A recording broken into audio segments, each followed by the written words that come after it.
Bonjour tout le monde et bienvenue dans cette nouvelle vidéo. Nous allons encore parler de logarithme népérien, mais cette fois-ci, nous allons résoudre un exercice entier, donc un exercice type bac, de fonctions comportant des logarithmes népériens, leurs dérivées, leurs limites, leurs études, ainsi que le tableau de variation, puis du tracé de leurs courbes.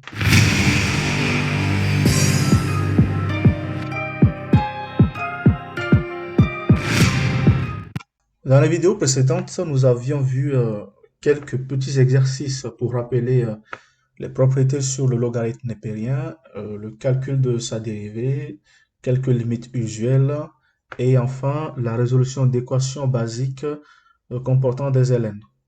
Cette fois-ci et dans cette vidéo, nous verrons un problème entier, un problème type baccalauréat qui traite une fonction qui comporte le logarithme népérien. Je lis donc l'exercice, partie A, fonction auxiliaire g. Soit la fonction g définie sur grand I, donc partie A, je prends des notes au fur et à mesure.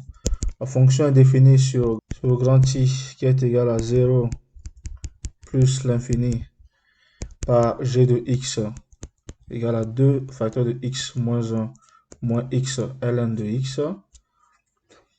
Et la question 1 nous demande de calculer g de 1 et g de e.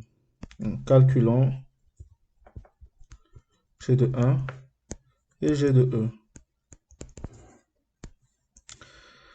G de 1, c'est tout simple, on remplace x par 1, ça fait 2 facteurs de 1 moins 1 ln de 1. Ça me fait donc 2 fois 0 qui fait 0, moins ln de 1. Or, 2 fois 0, ça fait 0, et ln de 1, c'est égal à 0, donc le tout fait 0. G de 1 est égal à 0. G de e, on remplace x par e, ça fait donc 2 facteurs de e moins 1, moins e ln de e. Ln de e, c'est égal à 1. Ça fait donc 2e moins 2 moins e, ce qui nous fait donc e moins 2. G de e est égal à e moins 2. Question 2. Calculer les limites en plus infini et en 0 plus en justifiant avec soin. Donc limite en plus l'infini et 0 plus de g. Ce sont les limites de g qui sont demandées. Donc, la première limite, c'est la limite g de x lorsque x tend vers plus l'infini, qui est encore la limite de g de x, c'est 2x moins 2. J'ai développé la première partie, tout simplement. Moins x ln de x, lorsque x tend vers plus l'infini. Cette limite, pour la calculer, il faut factoriser l'ensemble de l'expression par le terme du plus haut degré, ce qui nous fait donc la limite de x, facteur de 2 moins 2 sur x, moins ln de x, lorsque x tend vers plus l'infini. 2 sur x tend vers 0, moins ln de x en plus infini tend tout simplement vers moins l'infini. Moins l'infini devant 2 est très grand, donc ça reste moins l'infini, voilà. Et ça fait plus l'infini fois moins l'infini, qui est égal à moins l'infini tout simplement. Ça veut dire que la limite de g de x lorsque x tend vers plus l'infini est égale à moins l'infini. C'est la première limite. La seconde limite, donc c'est la limite de g de x lorsque x tend vers 0 plus. Puisqu'on cherche la limite en une valeur par valeur supérieure, on remplace x par 0 dans l'expression tout simplement. Et donc, ça nous fera 2 fois 0 moins 2 moins 0 fois ln de 0 plus. Donc, 0 fois tout nombre, ça fait 0. 0 fois tout nombre, ça fait 0. Il va donc rester moins 2. Donc, ça fait moins 2. Ce qui veut dire que la limite de g de x lorsque x tend vers 0 plus est égale à moins 2. Question 3 de la partie A toujours. Calculer la fonction dérivée g' sur i, puis dresser le tableau de variation de g. Donc, dérivée g' est calculée. Je rappelle que g de x, c'est quoi? C'est 2 facteurs de x moins 1 moins x ln de x. Ça veut dire que g' de x, ça me fait donc la dérivée de 2x moins 2 moins x ln de x. Voilà. Ce qui nous donne donc 2 moins 0 moins là, on a un produit de fonctions, donc il faut appliquer la propriété qui dit que la dérivée de u fois v, c'est la dérivée de u fois v plus u fois la dérivée de v. C'est cette propriété que nous allons appliquer ici. On va donc d'écrire 1 fois ln de x plus x fois 1 sur x. Ça nous donne donc 2 moins ln de x plus 1, ce qui fait donc 2 moins ln de x moins 1. Et donc, g' de x nous donne 1 moins ln de x. Pour dresser le tableau de variation, il faut trouver le signe de g. Donc, déterminons le signe de g'. Pas le signe de g, mais le signe de g', pardon. Signe de g'. Pour trouver le signe de g', il faut déjà connaître les valeurs qui annulent g'. Donc, il faut calculer g' de x égale à 0 et déterminer les x qui vérifient cela. Ça fait donc ln de x qui est égal à 0, ce qui implique ln de x qui est égal à 1. En appliquant l'exponentielle, nous aurons donc l'exponentielle ln de x qui est égal à l'exponentielle de 1 qui est encore e. Ça veut dire que x est égal à e. Ça, c'est la valeur qui annule la dérivée de g. Une fois que nous avons cette valeur, nous pouvons dresser le tableau de signes de la dérivée, tout simplement. Donc, on a x, on a... Ouais, j'ai fait une ligne de trop. On a g', voilà. On va déterminer le signe de la dérivée. Donc, c'est de 0 passant par e jusqu'à plus l'infini. Ça s'annule en e. Et lorsqu'on est après e, on a quelque chose qui est négatif. Avant, c'est positif. Avec tout ça, nous pouvons dresser le tableau de variation. De variation de g. Comme suit, donc les valeurs, la dérivée et la fonction. X, g' et variation de g. 0, e, plus l'infini. Ça annule la dérivée. Ici, nous avons un signe positif, un signe négatif. Donc, ça veut dire qu'il y a une croissance ici et il y a une décroissance. G de E, nous l'avions déjà calculé dans les questions précédentes et nous avons trouvé E moins 2. Donc, il suffit de remplacer ça dans le tableau. E moins 2. La limite en 0, c'était moins 2. Et la limite en plus l'infini, c'était moins l'infini. Voilà. Donc, on s'est servi des questions précédentes pour déterminer le tableau de variation à la question 3. Question 4. Montrer que l'équation g de x égale à 0 admet une solution évidente sur 0e et une unique solution alpha sur e jusqu'à plus l'infini. Bien. Question 4a. D'abord, solution évidente de g de x égale à 0 sur 0 jusqu'à e. Est-ce que c'est ouvert en e? On va voir ça. Est-ce que c'est ouvert à e? Ouais, c'est fermé en e. Voilà. Parce que la fonction est bien définie sur e. La solution évidente est simple. On sait que 1 appartient à l'intervalle 0 jusqu'à e. Et on sait aussi, parce que nous avions déjà calculé cela dans la question précédente, que g de 1 est égal à 0. Donc la solution évidente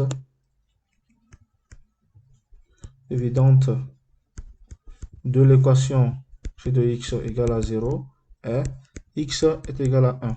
Tout simplement. Maintenant, solution unique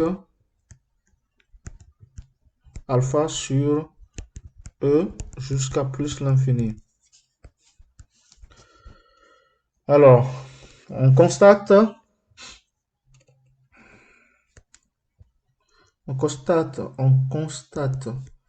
que sur e plus l'infini, g de x appartient à l'intervalle e moins 2 jusqu'à moins l'infini. C'est ce que la constante. Et aussi que g est strictement décroissante sur cet intervalle. G de E est égal à E moins 2 qui est supérieur à 0. et g de plus l'infini est égal à moins l'infini qui est inférieur à 0. Avec tout ça, d'après le théorème de la bijection,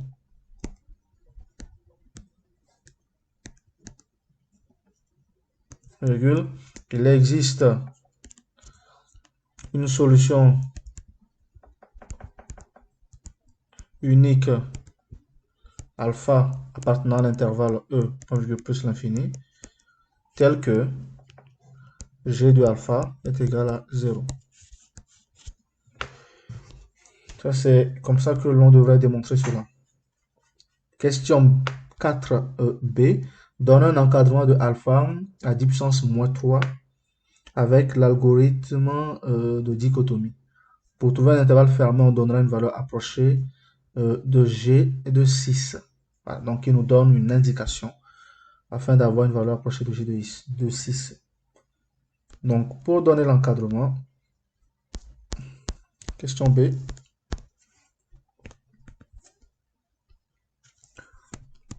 Encadrement de alpha à 10 puissance moins 3. Je rappelle que g de x, c'est 2 facteur de x moins 1 moins x ln de x. Et l'on nous donne un conseil, c'est-à-dire de calculer g de 6. G de 6, par calculatrice, g de 6 nous donne moins 0,750. Et nous savons déjà que g de e est égal à quoi? E moins 2. Et E moins 2, avec la calculatrice, eh bien, nous aurons, voilà, E moins 2, ça nous donne 0,718. Ce qui veut dire que quoi? Alpha appartient à l'intervalle E, bon, voilà, et 6. Parce que G de 6 est inférieur à 0 et G de E est supérieur à 0. L'algorithme de la dichotomie nous dit quoi? Que lorsqu'on a un premier intervalle de départ auquel appartient alpha, il faut calculer la valeur de G au milieu de l'intervalle. C'est-à-dire qu'il nous faut calculer quoi? G de E plus 6 sur 2. Et G de E plus 6 sur 2, c'est encore G de E sur 2 plus 3. Voilà. Et cela à l'aide de la calculatrice.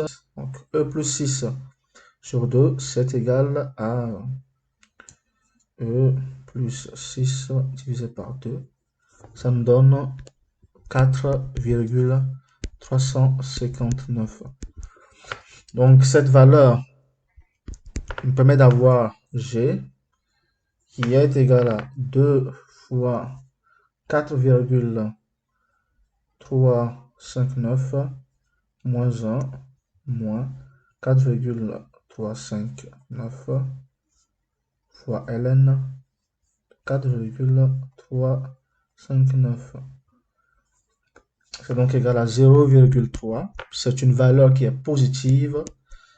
Donc, puisque G de E plus 6 sur 2 est supérieur à 0, et qu'on sait déjà que G de 6 est inférieur à 0, le nouvel intervalle auquel appartient alpha, c'est tout simplement de E plus 6 sur 2 jusqu'à 6. Ou encore, alpha appartient à l'intervalle 4,359 jusqu'à 6. Voilà, c'est le nouvel intervalle.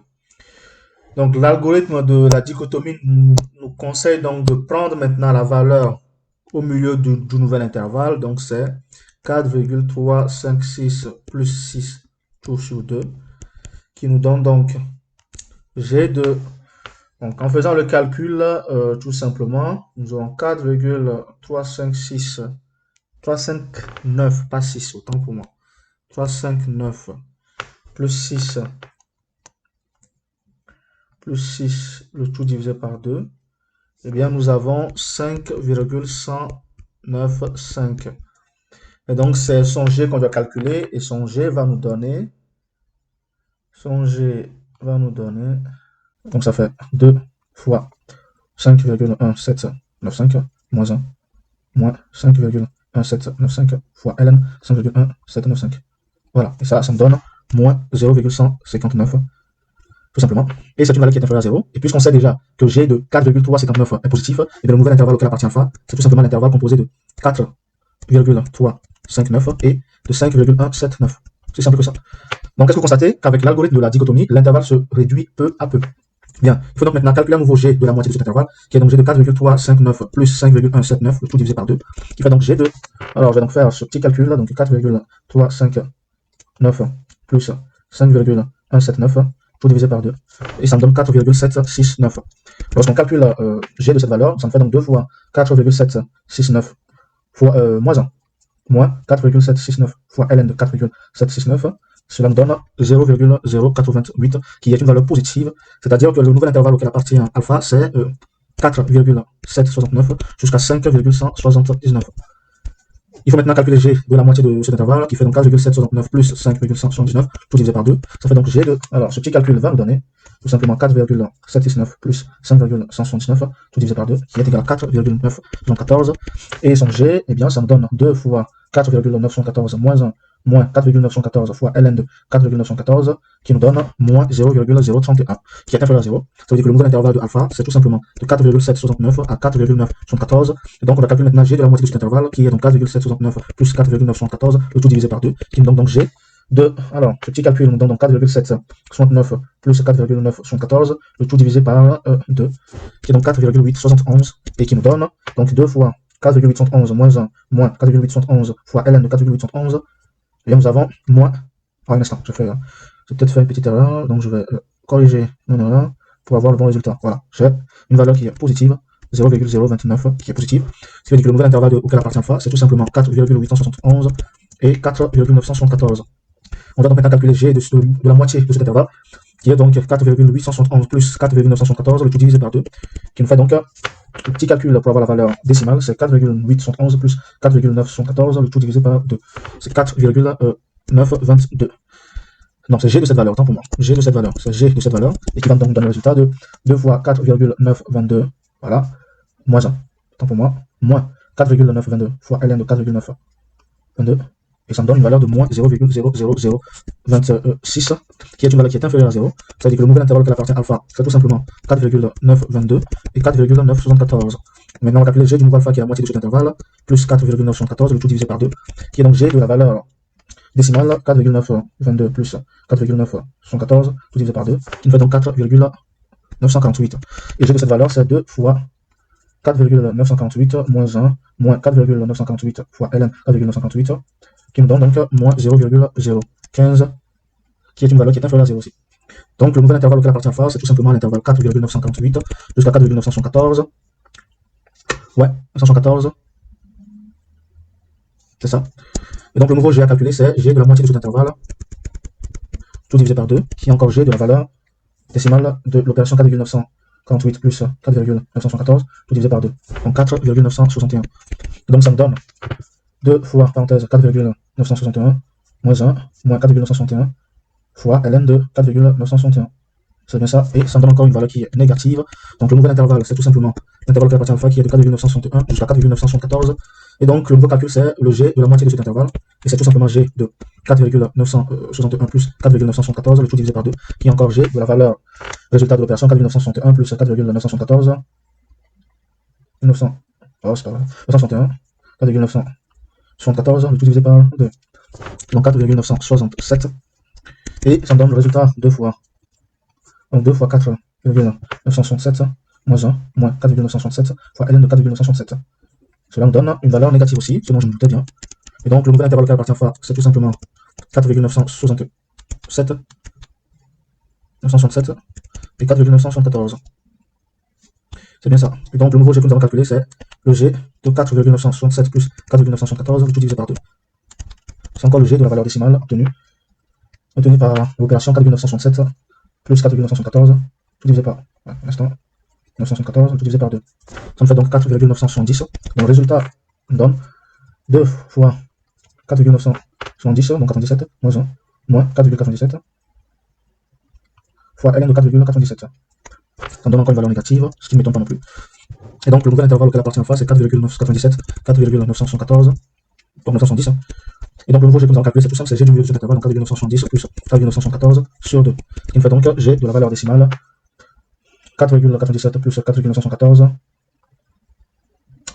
plus 4,914, et tout divisé par 2, ça fait donc 4,972, et ça nous fait 2 fois donc 4,972 moins 1, moins 4,972 fois ln 4,972. Donc moins 0,03 qui est inférieur à 0 aussi. Le nouvel intervalle auquel appartient face, c'est tout simplement 4,972 jusqu'à 4,974. Et donc G de 4,972 plus 4,974 divisé par 2, ça fait donc G de 4,973 qui nous donne tout simplement, nous allons modifier les valeurs dans ce calcul pour aller plus vite. 73, 73 et 73. Ça me donne également moins 0,030 qui est aussi inférieur à 0. Donc alpha appartient à l'intervalle 4,973, intervalle 4,974. La nouvelle valeur de G, c'est G de alpha, donc G de la moitié de cet intervalle, de l'intervalle précédent, tout divisé par 2, qui est G de 4,99735 en réalité. 9,735. Et là, on vient de dépasser les 10 puissance moins 3 de précision. Ce qui veut dire que quoi? Que l'encadrement de alpha, donc l'encadrement de alpha à 10 puissance moins 3 près est de points. Alpha compris entre quoi? Bien, ça vient de cet intervalle-là, qui est le dernier, à 10 puissance moins 3. Donc c'est de 4,973 est inférieur à alpha, qui est inférieur à 4,974. Voilà, on peut mettre inférieur ou égal, hein. Ça c'est à vous de voir, mais je vais préférer qu'on mette inférieur. Avant donc de répondre à la question, vous allez voir que ça a pris un peu de temps parce que je n'ai pas utilisé l'algorithme dichotomique sur calculatrice, je l'ai fait à la main, ce qui fait que ça a pris un peu plus de temps. Bien, 5, en déduire le tableau de signes de G sur I. En question 5, tableau de signes de G. Question 5, tableau de signes de G sur I. Le point. Ceci est simple parce que nous venons de calculer, comment dirais-je, les valeurs qui annulent G. Donc, ça va nous faciliter la tâche. Donc, je pars de 0. Ensuite, je passe par quoi? Il y a quelle valeur qui annule G? Ben, je passe par 1, qui est la racine évidente. Ensuite, par alpha, qui est la racine qu'on a encadrée. Et ensuite, jusqu'à plus l'infini. Qu'est-ce qu'on sait? On sait que entre 0 et 1, eh bien, G, bon, déjà, d'après le tableau de variation de G, hein, donc d'après ce tableau de variation, entre 0 et E, G a comment? G croît de moins 2 jusqu'à E moins 2, et donc est négatif, ensuite positif. Négatif, ensuite positif. Ça s'annule là, donc ça fait négatif, positif, et ensuite positif, négatif, tout simplement. Voici donc le tableau de signes de G à partir des valeurs qui annulent la fonction G, mais également du tableau de variation de G. Bien. Question 5 terminée. Passons à la partie B, qui est l'étude de la fonction principale définie par f de x que nous voyons ici. Partie B, f de x égale à 3x moins x ln de x moins 2 ln de x. Sur le même intervalle i, bien sûr. Partie B.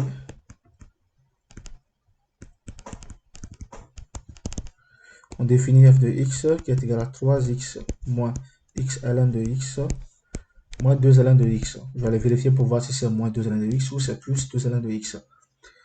Ouais, c'est 3x moins x ln de x moins 2 ln de x. Très bien. 1. Déterminer les limites en plus infini et en 0 plus en justifiant avec nos soins. Donc 3x moins x ln de x et la question A, limite en plus l'infini et en 0 plus de f de x. Donc la première limite est la limite de f de x lorsque x tend vers plus l'infini, qui, tout comme nous l'avions déjà fait pour g, est la limite de x facteur de 3 moins ln de x moins 2 ln de x sur x, lorsque x tend vers plus l'infini.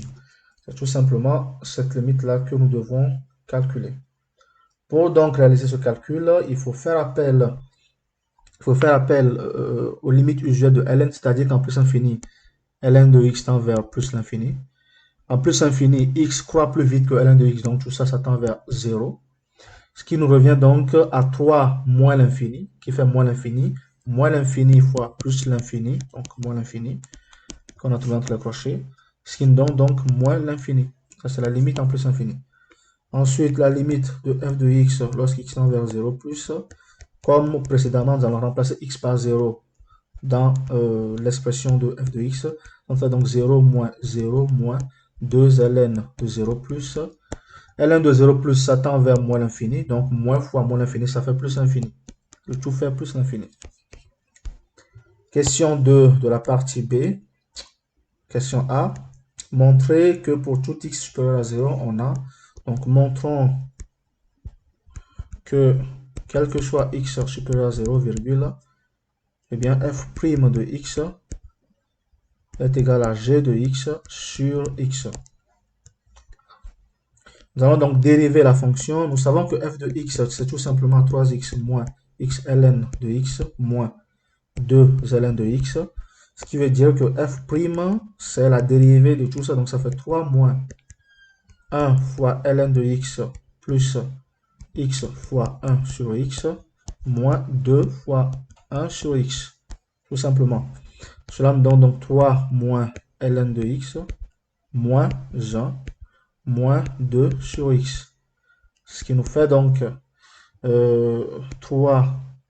Donc si je mets le tout au même dénominateur, j'aurai donc 3x. 3x moins x ln de x moins 2, le tout sur x. Et donc c'est égal à 2x moins 2 moins x ln de x sur x. Ce qui fait donc 2 facteurs de x moins 1 moins x ln de x sur x, d'où f de x qui est égal à quoi? À g de x, voilà, g de x sur x. Ça, c'est ce qu'il fallait démontrer. Parce que ce qu'on a au dénominateur ici, c'est quoi? C'est tout simplement g de x. Question B. On déduit le tableau de variation de f sur i. On donnera une valeur approchée de f de alpha à 10 puissance moins 3 près. Ok. Donc, tableau de variation de f sur i. Donc, je vais déjà commencer par calculer f de alpha. Nous avions déjà vu que alpha est compris entre 4,973 et 4,974. Ce qui veut dire que f de alpha est compris entre deux valeurs aussi. Et le calcul va nous donner quoi? Donc, je sais que f, son expression, c'est 3x moins x1 de x moins 2 ln de x. Donc, si je prends les valeurs qui encadrent alpha, cela me donnerait donc 3 fois cette valeur-là. Donc, ça fait 3 fois 4,973 moins 4,973 fois ln de 4,973. Voilà. Moins 2 fois ln de 4,973. Je vais juste vérifier parce que alpha, nous avons bien encadré ça, oui, entre cette valeur-là et cette dernière. Ça veut dire que déjà la première valeur que nous aurons, c'est tout simplement 3,734. Ça, c'est à 10 puissance moins 3 près. Et l'autre valeur, lorsque je vais le calculer, j'aurai donc en insérant 4,974 dans l'expression de f, j'aurai après calcul, eh bien, une valeur approximative de 734 aussi. Voilà. Eh bien, à 10 puissance moins 3 près, nous obtenons f de alpha qui est égal à 3,734. Parce que nous remarquons que ça se répète du côté inférieur comme du côté négatif. Valeur étant trouvée, nous pouvons maintenant dresser le tableau de variation de la fonction f à partir du tableau de variation à partir plutôt du tableau de signes de g, parce qu'il faut savoir que g a différents signes. Donc, quel que soit x appartenant à 0 plus, eh bien, g est négatif entre 0 et 1, positif entre 1 et alpha, et négatif entre alpha plus infini. Or, x appartient à 0 plus infini, donc ça veut dire que quoi? Que f prime, dans le signe de f prime dépend exclusivement du signe de g de x, car x est positif. Voilà, c'est la raison pour laquelle nous allons réutiliser le signe de g pour avoir le signe de f' et ensuite les variations de f. Tout simple. Hein? Donc j'ai x ici, j'ai g de x ici, j'ai f' de x ici, et j'ai les variations de f ici. Donc les intervalles c'est de 0 à 1, ensuite de 1 à alpha, et jusqu'à plus l'infini. Donc 1 annule g, donc annule f. Alpha annule g, donc annule f' aussi. Et le signe de g, c'est moins plus moins. Ça fait donc moins plus moins ici aussi. Donc on a une fonction qui décroît vers une valeur. G de 1, c'est 0. Donc f' de 1, c'est 0. Et f de 1, je ne l'ai pas calculé, je vais le calculer. F de 1 va nous donner 3 fois 1 qui fait 3. Il va nous donner 3 tout simplement. 1 égale à 3. Parce que ln de 1 égale à 0. Donc f de 1, ça fait 3. Ensuite, ça va croître vers une autre valeur. F de alpha, c'est 3,734. Et va décroître vers les limites. Les limites en plus infini de f, c'est moins l'infini. Et en 0 plus, c'est plus l'infini. Donc plus l'infini et moins l'infini. Et moins l'infini. Voici donc le tableau de variation de la fonction. Question 3a. Calculer la dérivée seconde f seconde sur i. Dérivée seconde de f. On sait que quoi? On sait que f' de x est égal à g de x sur x. Ça veut dire que f second de x, ça fait la dérivée de quoi? De g de x fois 1 sur x. Donc ça, c'est la dérivée de produit de fonction. Ça me fait donc f de x qui fait g' de x fois 1 sur x plus g de x fois moins 1 sur x au carré. Parce que la dérivée de 1 sur x, ça fait moins 1 sur x au carré, tout simplement. Cela nous permet donc d'écrire que f second de x, g' de x, nous l'avions déjà de l'autre côté. Hein. G' de x, si ma mémoire est bonne, j'avais trouvé 1 moins ln de x. C'est ça. Ça fait 1 moins ln de x fois 1 sur x plus, non, moins plutôt, moins g de x sur x au carré. Ça me donne ainsi 1 moins ln de x sur x moins g de x sur x au carré. Et donc f second de x, ça fait x moins x ln de x moins g de x sur x. Bon, je vais sur x au carré, autant pour moi. Je vais remplacer g de x par sa valeur, donc ça fait 2x moins 2 moins x ln de x avec le moins devant, plus x moins x ln de x, le tout sur 2. Ça nous donne ainsi moins 2x plus 2 plus x ln de x plus x moins x ln de x. Les x ln de x s'en vont, tout divisé par x au carré, en autant pour moi. Les x ln de x s'en vont, ça va donc nous rester, il va donc nous rester moins 2x plus x, ça fait moins x plus 2, tout divisé par x au carré. C'est bien ce que nous avons. Ça, c'est f second de x. Je dis que f second de x, c'est tout simplement 2 moins x, le tout divisé par x au carré. Si jamais j'ai fait des erreurs, n'hésitez pas à me le dire. 3b, étudier la convexité de f. Préciser les coordonnées du point d'inflexion J de C de f. Le point d'inflexion déjà J, c'est le point où f de x de J, pas f seconde x de J est égal à 0. Ça veut dire que quoi? Que 2 moins x de J est égal à 0. Donc x de J, c'est tout simplement 2. Il faut donc calculer maintenant f de 2.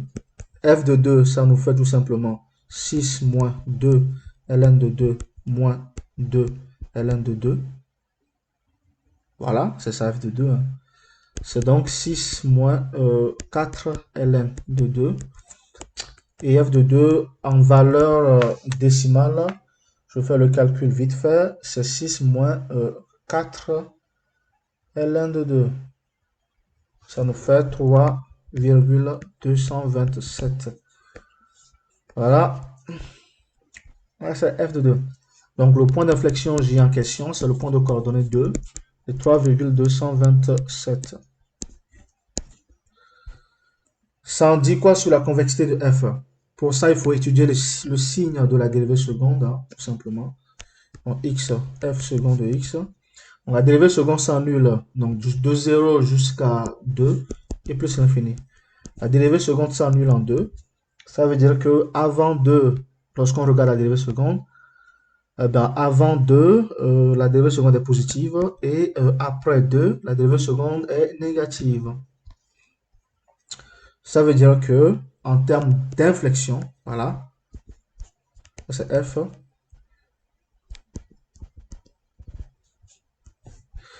Donc lorsque la dérivée seconde est positive, alors f est convexe. Donc f est convexe ici. Négatif, f est concave. Et ici, on a le point d'inflexion J en 2, tout simplement. 4, question 4 qui est la dernière question. Tracer avec soin l'allure de C de F sur 0 jusqu'à 15 dans le repère ci-dessous en faisant figurer les extrémons et le point d'inflexion J. Bien, nous allons donc tracer la figure comme demandé là où l'on l'a demandé, c'est-à-dire sur le graphique qui accompagne l'épreuve que vous allez voir ici. Bien, qu'est-ce que nous savons? Nous savons que la fonction f a pour point d'inflexion la valeur 2 et 3,22 et quelques. Donc le point d'inflexion sera à peu près à ce niveau-là. Ça, c'est le point J. Bien. Ensuite, f s'annule en 1. Donc f passe par le point 1.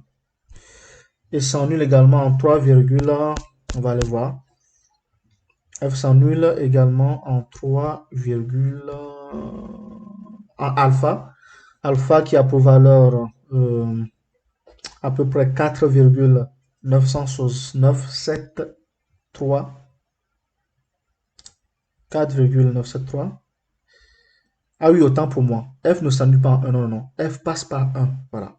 F passe par 1. 1 de valeur 1 dont la fonction est 3. Donc 1, 3 et 3, 3. 1, 3 et 3, 3. Donc 1, 3. F passe par les valeurs 1, 3. Donc 1, 3. Donc 1, 3. Voilà. Cette valeur là. 1, 3. Et 3, 900 et quelques, donc à peu près 4. Et 3, 22. Non, 3, 33 je pense. 3, 900 et 3, 33 je pense. Ça je peux le vérifier tout de suite.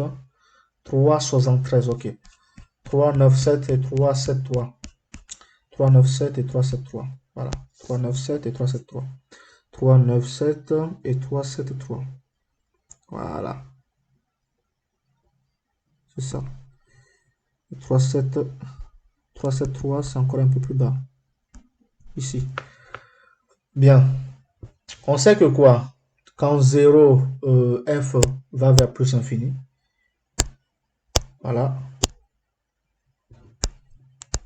Donc ça veut dire que f décroît, comme nous l'avons vu, jusqu'à ce point. Voilà, f décroît jusque là. Ensuite, passe par J en ayant un point d'inflexion. C'est-à-dire qu'on a une double tangente. Et ensuite, croix jusqu'à ce point. Jusqu'à ce point. Puis, redescend jusqu'à moins l'infini. Mais on peut, voilà, supposer que ça descend maintenant. Donc, ça va descendre à moins l'infini. La valeur par laquelle ça passe ici, nous ne la connaissons pas, hein. Donc, je ne vais pas passer plus de temps là-dessus, mais je vous invite à déterminer cette valeur pour savoir si ça va décroître comme ça, ou ça va encore partir plus loin ou pas. Ben, je vous laisse déterminer cela. Un peu plus de précision quant au tracé de la courbe de GF, et pour éviter de passer un peu plus de temps à rédiger cela, j'ai utilisé l'outil GeoGebra pour vous montrer à quoi ressemble l'allure des deux fonctions que nous venons d'étudier, notamment G et F. Alors, g de x qui est égal à 2 facteurs de x moins 1 moins x ln de x, bien sa fonction c'est la courbe que vous voyez en vert ici. Cette courbe part de moins 2 jusqu'à e moins 2 qui est l'extrémum que nous avions vu dans le tableau de variation. Ensuite, redescend jusqu'à moins l'infini. Voilà, en passant à peu près par 4,9735 qui est la valeur alpha où g est nul. Vient maintenant la fonction f, comme nous l'avions vu, qui décroît de plus infini jusqu'à 3. De 3 passe par le point d'inflexion, voilà, par le point d'inflexion qui est à peu près à ce niveau-là, donc d'abscisse 2 et 3 et quelques, qui est le point J que nous avons déterminé. Ensuite, passe par l'extrémum de coordonnées alpha et 3,7, voilà, puis décroît en passant à peu près par 13,7. Donc ça, c'est la valeur dont je vous parlais qu'il fallait trouver et qui se montre ici clairement en traçant cette courbe sur le logiciel GeoGebra.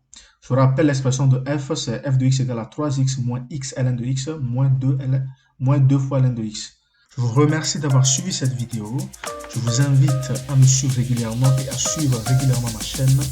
Je vous invite également à liker cette vidéo, voilà celle-ci. Je vous invite à la commenter avec vos questions et vos interrogations. Je vous invite également à vous abonner à cette chaîne parce que vous verrez régulièrement de nouvelles vidéos qui parlent de sciences, d'études académiques et j'en passe. Je vous invite enfin à consulter la description de cette vidéo pour y voir mon adresse mail sur laquelle vous pouvez m'envoyer des exercices un peu plus compliqués et des interrogations que vous aurez du mal à mettre dans les commentaires. Merci, à bientôt.